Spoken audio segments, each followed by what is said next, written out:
Hello বন্ধুরা, আপনারা দেশে ও বিদেশে যে যেখানে থেকে ভিডিওটি দেখছেন সবাইকে অসংখ্য ধন্যবাদ।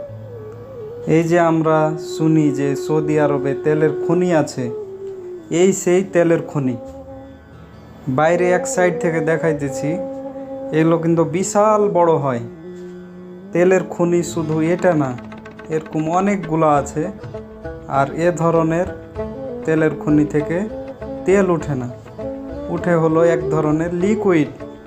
আর এই লিকুইডগুলাই এই যে পাইপগুলো দেখতেছেন, এই যে দেখেন, এসব পাইপের মাধ্যমে বিভিন্ন রিফাইনারি প্ল্যান্টে কিন্তু নিয়ে যাওয়া হয়।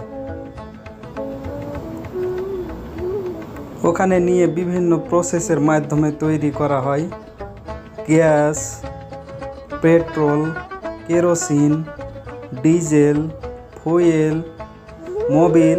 লাস্টে যেটা বাঁচে সেটা দিয়ে রাস্তা বানানোর পিচ হয়,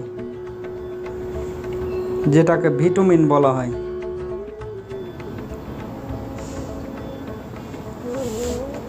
এটার নাম হচ্ছে আরামকো অয়েল প্ল্যান্ট। আমি এখানে ডিউটি করি, ভিতরের দৃশ্যগুলা আপনাদের দেখানোর চেষ্টা করব।